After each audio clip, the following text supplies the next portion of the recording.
नमस्ते sir. Sir मैं TIC की तरफ से आया हूँ, मेरा नाम बबलू है, मैं बीमा करता हूँ। क्या आप करवाना चाहेंगे? नहीं नहीं सर, ये कोई फ्रॉड थोड़ी है, कैसी बातें कर रहे हैं आप। टीआईसी कितनी पुरानी कंपनी है, जिंदगी के साथ भी और जिंदगी के बाद भी। सर मैं आपको पहले पॉलिसी के बारे में बता देता हूँ। हमारे पास 3 तरह की पॉलिसी है, एक लॉन्ग टर्म पॉलिसी है, एक शॉर्ट टर्म है और एक मिड टर्म।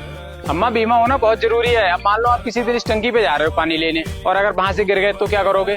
कोई मुआवजा थोड़ी मिल जाएगा। और अगर बीमा कराया हुआ होगा तो आपको पैसे मिल जाएंगे। अम्मा आप किसी का भी करा सकते हो, बच्चे बूढ़े जवान सभी का हो जाएगा। भाई साहब मैं तो कह रहा हूँ सबसे सस्ता वाला करा लो आप। 2500 रुपए किस्त जाएगी, 10 साल बाद आपको 2.5 लाख मिल जाएगा। पॉलिसी लेने के लिए आपके भाई बेसिक डॉक्यूमेंट लगते हैं, आधार कार्ड, पैन कार्ड, बैंक की पासबुक, 4 फोटो।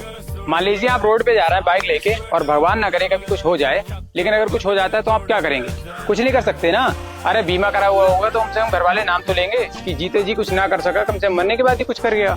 हाँ पहली किस्त आप मुझे ही दे दो और ये बता दो नॉमिनी किसे बनाना है। इनको बनाना है। कोई नहीं भैया, अगर कोई किस्त बाउंस हो जाती है तो आप बता देना, मैं बात कर लूंगा। ऐसी कोई बात नहीं है, अगर कराना है तो करा ले, वरना ऐसी कोई जोर जबरदस्ती नहीं है। अम्मा हमारे पास घर गृहस्थी वाली भी पॉलिसी है। घर में सिलेंडर फट जाता है या घर में आग लग जाती है या फिर घर भूकंप की वजह से ढह जाता है, तो इन जैसी हालातों में किसी की मौत हो जाती है तो उसके लिए पॉलिसी है हमारे पास। बताओ कर दूं?